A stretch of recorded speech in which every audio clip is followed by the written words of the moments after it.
नमस्कार. आज वंदनीय उषाताई चाटी यांच्या स्मृतीनिमित्त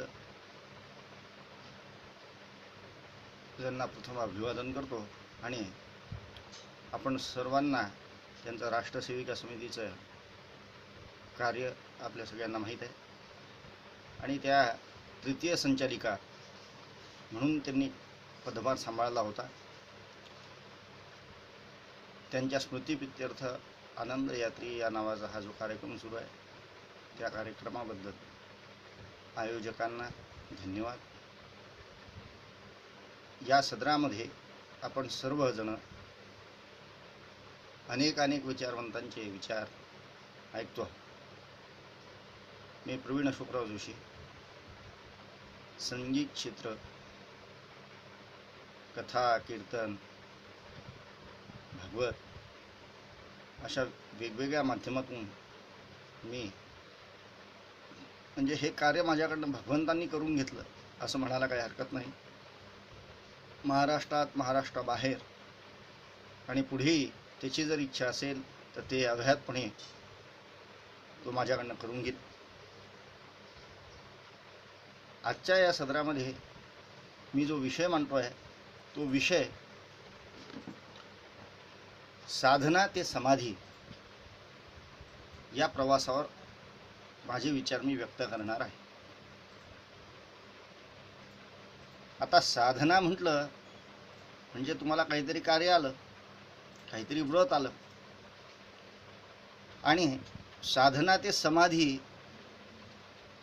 हे जे शब्द आहेत, साधना समाधी, हे आपण सर्व जाणता की योगांग जे आहेत, अष्टांग योग, या अष्टांग योगामध्ये ध्यान, धारणा, प्रत्याहार, नियम, आसन ह्या ज्या सगळ्या अवस्था आहे, या अवस्थांमध्ये सर्वात जी शेवटची अवस्था आहे ती अवस्था समाधी अवस्था आहे.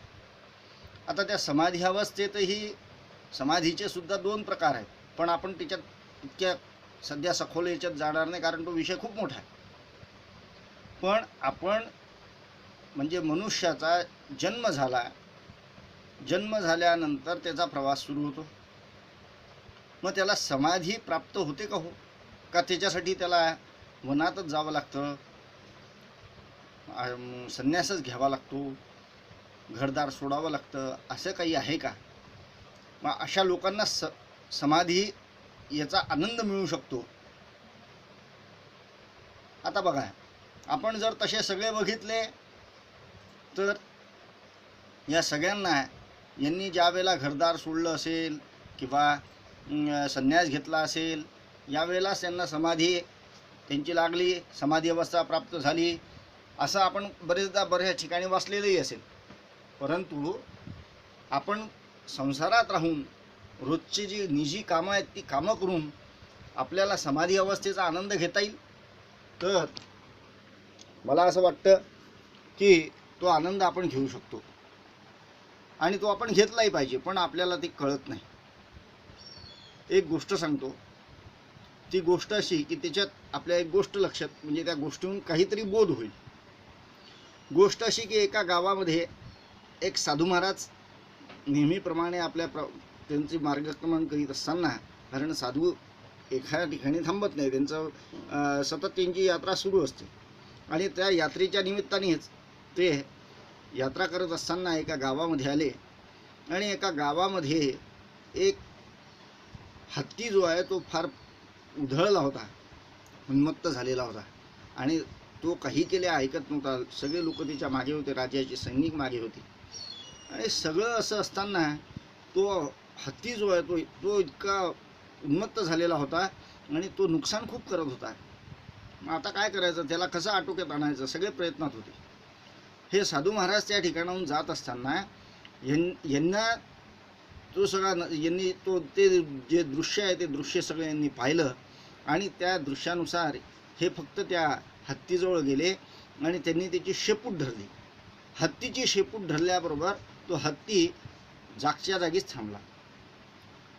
आता ही वार्ता कर्णोपकर्णी राजापर्यंत गेली, आणि राजाला असं वाटलं की बापरे, हे एवढे बलशाली आणि एवढे योगी असे असणारे असे साधू महाराज आपल्या घरी म्हणजे आपल्या दरबारामध्ये आपल्या राजमहालामध्ये त्यांची आपण खातिरकी केली पाहिजे, त्यांची सेवा आपण केली पाहिजे.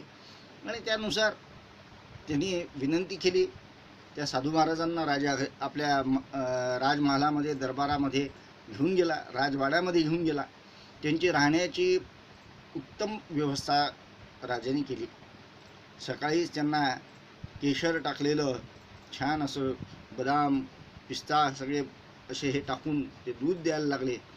आणि बघता बघता असं झालं की त्या साधू महाराजांना आता ते सगळे त्या प्रलोभनाला ते बळी पडले म्हणा किंवा त्यांच्या साधनेमध्ये व्यत्यय आला. सर्वात महत्त्वाचा भाग जो आहे तो कशामुळे, तर राजाने जी खातिरकी केली त्याच्यामुळे.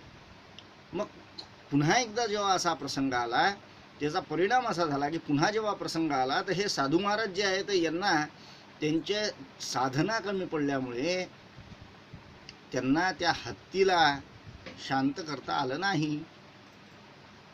मग साधना म्हणजे आपण जे कार्य करतो त्या कार्यामध्ये आपली असलेली प्रामाणिकता आपण असं धरू. मग समाधी म्हणजे काय हो? समाधी म्हणजे आपल्याला समाधी हा शब्द म्हटला की आपल्याला सगळ्या संत महंतांच्या समाध्या आपल्या डोळ्यासमोर येऊन जातात.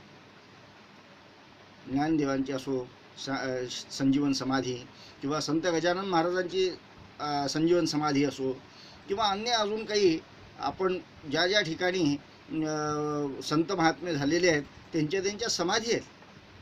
मग आपण समाधी म्हटलं की ती अवस्था आपल्याला असं वाटतं, पण तसं आहे का? तर नाही. एक गोष्ट लक्षात घ्या, माझ्या मते समाधी याचा अर्थ जर आपण घेतला तर तो भलाही अध्यात्मामध्ये थोडा वेगळा होतो, हे निश्चित आहे. पण लौकिक अर्थ त्याचा मला असं वाटतं की आपण समाधान असा घेतला पाहिजे. समाधान म्हणजे समाधी नाही का? लक्षात घ्या, आपण बरेचदा भाव समाधी लागली अशा आपण वाक्प्रचार आपण बरेचदा ऐकला आहे. भाव समाधी लागली म्हणजे काय हो? तो जी व्यक्ती आहे, मग तो कलाकार असो किंवा ऐकणारा श्रोता असो, रसिक असो, सगळ्यांची भाव समाधी लागते.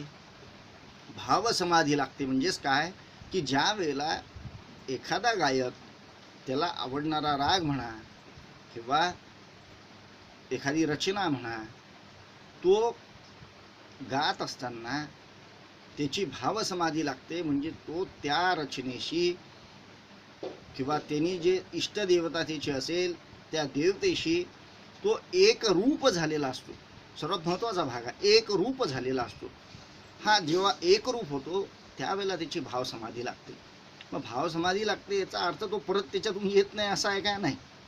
तर या भाव समाधीची जी अवस्था आहे ही अवस्था आपण आपल्या जीवनामध्ये केव्हाही अनुभवू शकतो, पण त्यासाठी आपल्याला थोडी मेहनत घ्यावी लागेल. आपण सध्या या स्वार्थाच्या जगतामध्ये जगत असताना आपल्याला आपण स्वतःच्या हाताने किंवा स्वतःच्या विचारांनी आपल्या विचारांमुळे म्हणा किंवा चिंतनामुळे म्हणा चिंतन आपलं कमी पडतं आणि त्याच्यामुळे आपण सतत सावध राहतो. पण कशाच्या बाबतीत? आपलं जीवन आपली यात्रा सफल व्हावी याच्यासाठी सावध राहतो की आपल्याला जे काही हवं आहे लौकिक सुख ते सुख म्हणून आपण कोणाला तरी दुखवून ते सुख प्राप्त करण्यासाठी ते सुख मलाच कसं मिळेल किंवा एखादी वस्तू मलाच कशी प्राप्त होईल याच्यासाठी आपण प्रयत्नात असतो. या गोष्टीचा आपल्याला विचार करायचा आहे. मग ही अवस्था जी आहे म्हणजे आपली साधना जी आहे ही साधना जर व्यवस्थित झाली नाही तर आपल्याला समाधीचं जे सुख आहे किंवा समाधी अवस्था कशी असते याचा जो आनंद आहे तो आनंद आपल्याला घेता येणार नाही. मुळात आपला जन्म जो झाला आहे तो जन्म कशासाठी झाला आहे हो?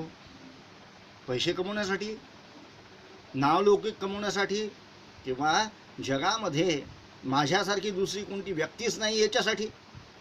परमेश्वराने प्रत्येकाला जगामध्ये प्रत्येकजण कोणी कोणासारखा आहे का? नाही. प्रत्येकामध्ये भिन्नता आहे ही परमेश्वराने पहिलेच निर्माण केलेली आहे. मग आपली ती ओळख वेगळी काय निर्माण करायची आणि कशासाठी निर्माण करायची? एक गोष्ट लक्षात घ्या, परमेश्वराने परमेश्वर तत्व जे आहे हे जाणण्यासाठी म्हणून माणसाचा जन्म आहे.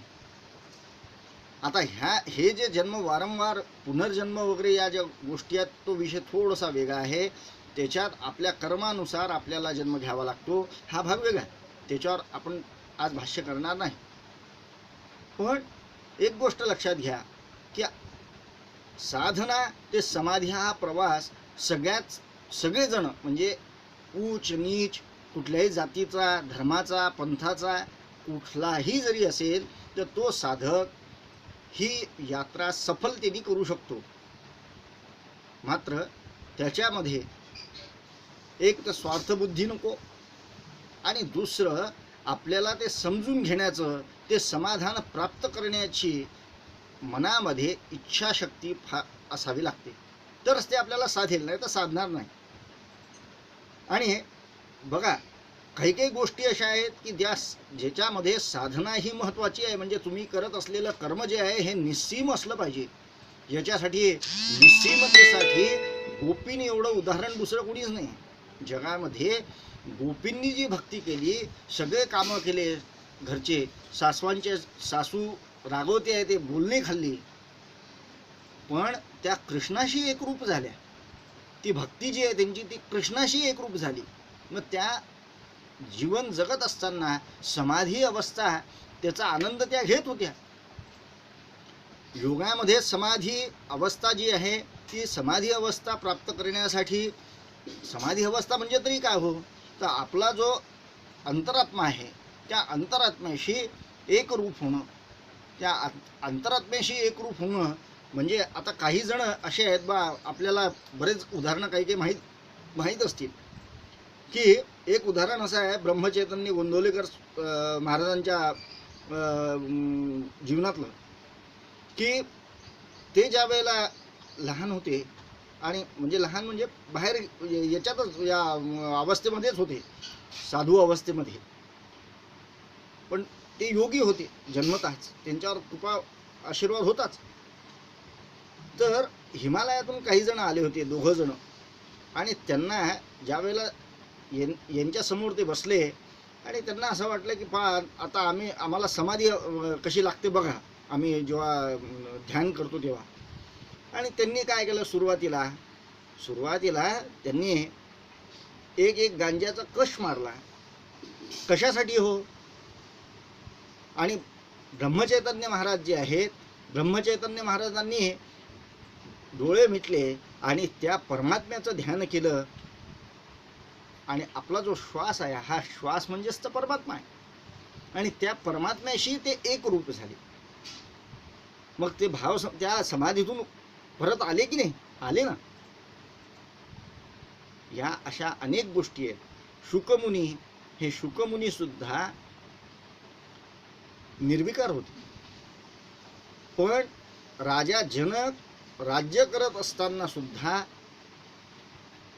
व्यासांनी शुकमुनींना आत्मज्ञान करून घेण्यासाठी, ज्ञान प्राप्त करण्यासाठी म्हणून जनक राजांकडे पाठवलं. आता शुकमुनींची अवस्था कशी आहे, म्हणजे समाधीचं सुख घेण्यासाठी आपल्याला तसं व्हावं लागतं, तसं राहावं लागतं. आपल्या जीवनामध्ये तसा अनुभव घेण्यासाठी आपल्याला तसं वागावं लागेल. शुकमुनी हे ज्या वेळेला जनक राजाच्या दरबारात गेले आणि जनक राजाच्या त्या दरबाराच्या द्वारावर उभं राहून त्यांनी आवाज दिला, द्वारपालाला सांगितलं. द्वारपाल तसाच जनक राजाला सांगायला गेला. जनक राजाने सांगितलं की आला आहे ना, काही हरकत नाही म्हणे, येऊ दे, बस त्याच्याकडे लक्ष नको देऊ, फक्त त्याला सांग की ठीक आहे राजा भेटेल.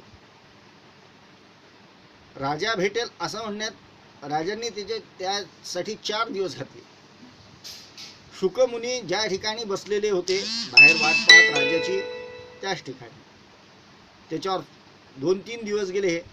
त्यांनी त्याला शुकमुनी द्वारपालाला सगळ्या द्वारपालाकडनं काय करतोय त्याची खबर घेतली आणि द्वारपालाला सांगितलं की त्याला आत घेऊन.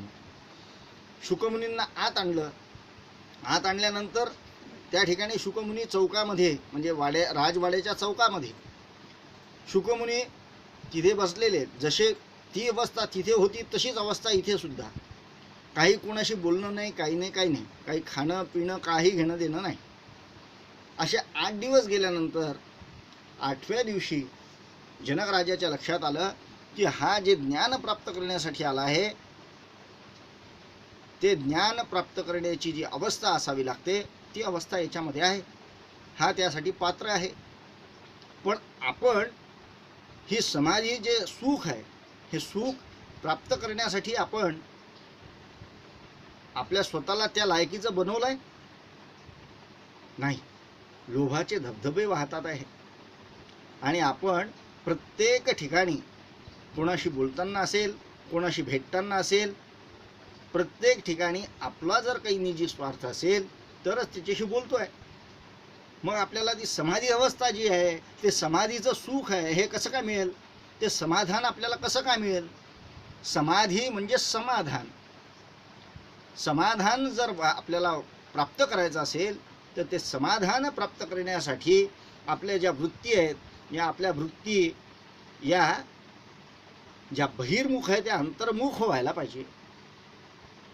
जेवढं मिळालं तेवढ्यात समाधान निश्चित मानू नका, काही हरकत नाही. पण जे दुसऱ्याला दुःख करून जर आपल्याला प्राप्त होत असेल तर त्याच्यावर आपण थोडंसं त्याच्यापासून परावृत्त होऊ शकतो का, दूर जाऊ शकतो का, आपण हे करायला पाहिजे. कारण लक्षात घ्या, साधना म्हणजे आपण प्रत्येक वेळेला या गोष्टी पाहतो की विद्यार्थ्याच्या बाबतीत घेतलं तर सराव, एखादा कलाकार असेल त्याच्या बाबतीत जर घेतलं तर रियाज. आणि हा रियाज केल्यानंतर जर तुम्हाला त्या समाधी अवस्थेची जर प्रचिती घ्यायची असेल तर त्याच्यासाठी ज्या वेळेला आपण सादरीकरण करतो, ज्या वेळेला आपण एखादा विचार किंवा एखादी कला सादर करतो त्यावेळेला त्या कलेशी आपण त्या कलेमधल्या वर्णनाशी त्या आपल्या अधिष्ठानाशी आपण स्वतः एकरूप होतो आहे का याचा अनुभव आपण आपला घेतला पाहिजे. प्रत्येकाला येऊ शकतो पण आपल्याला काय येत नाही, आपल्याला याच्यासाठी येत नाही की ज्या वेळेला आपण आपली कला सादर करायची असेल किंवा आपल्याला काही विचार व्यक्त करायचे असेल सगळ्याच अवस्थेत सगळ्याचमध्ये मी बोलतो आहे, तर त्यावेळेला आपण सुरुवातीला गेल्याबरोबर हे बघतो की आधी समोर मला ऐकायसाठी कोण कोण बसलेलं आहे, की मी बोलणार ज्यांच्याशी आहे ते कोणत्या लेवलचे आहेत. आणि ह्या सगळ्या अवस्था मग ते त्यांच्या लेवलचं जे मोठ्या उच्च लेवलचे असतील त्यांच्या समोर जर मी बोललो तर ते त्यांच्यामध्ये माझा गुणगौरव वाढेल का, आपण हा विचार प्रत्येक वेळेला करतो आणि त्याच्यामुळे आपण त्या भावसमाधीमध्ये रंगत नसतो. मग आपल्याला जर त्या भावसमाधीमध्ये रंगायचं असेल तर आपल्याला साधनाही आवश्यक आहे. साधना ते समाधी हा जो प्रवास आहे हा प्रवास आपल्याला योग्यतेने करायचा असेल, आपण नाही जरी म्हटलं तर आपण या प्रवासाचेच प्रवासी आहोत. म्हणजे ही जी यात्रा आहे साधना ते समाधी या यात्रेचेच आपण प्रवासी आहोत. कारण हे आपल्याला जरी माहीत नसलं तरी आपण जे कार्य करतो, आपण जे जगतो ते जगणं म्हणजे साधना आहे. आपला देह चांगला राहिला पाहिजे, आपल्याला उद्या काय कोणाला भेटायचं असेल ते भेटण्यासाठी म्हणून आपण पूर्वतयारी करतो की नाही, मग ती एक प्रकारची साधनाच आहे. आणि साधना आणि समाधी अवस्था जर पारलौकिक अर्थ घेतला तर समाधी अवस्था म्हणजे मृत्यू. तिथपर्यंत आपण जीवन जगत असताना ती साधना यशस्वी झाली तर आपण मृत्यूसमयीसुद्धा आपली समाधी लागेल आणि ज्या परमात्म्यापासून आपली निर्मिती झाली आहे, ज्या परमतत्वापासून आपण आपलं तत्व जे आहे म्हणजे जीवतत्व हे या मृत्यूलोकामध्ये आलेलं आहे ते पुन्हा निर्विकारपणे त्या परमतत्वाशी एकरूप होईल, तदाकार पावेल असा मला विश्वास आहे. कदाचित बोलण्याच्या ओघात काही गोष्टी जास्त बोलल्या गेल्या असतील, पण साधना ते समाधी माझ्या परीने मी मांडण्याचा प्रयत्न केला. विषय वेगवेगळे जरी घेतलेले होते, आधी 2 वेळा 3 वेळा मी ते सगळे विषय घेऊन पाहिले, पण परमात्म्याची अशी इच्छा होती की साधना ते समाधी या विषयावर मी बोलावं.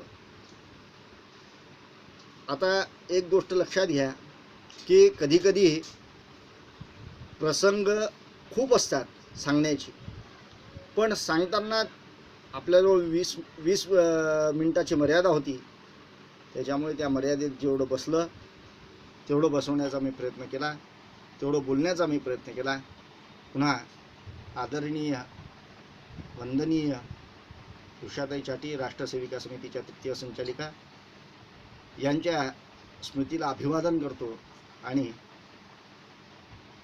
माझा मित्र नुकताच आनंद बावणे या बावणे कुटुंबावर जो दुःखाचा डोंगर कोसळला त्याबद्दल आनंदच्या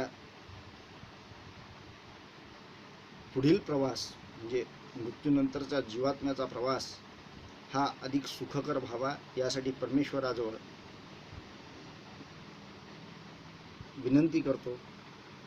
आणि बावणे कुटुंबाच्या दुःखामध्ये आम्ही सर्व सहभागी आहोत असा विश्वास देतो आणि इथे थांबतो.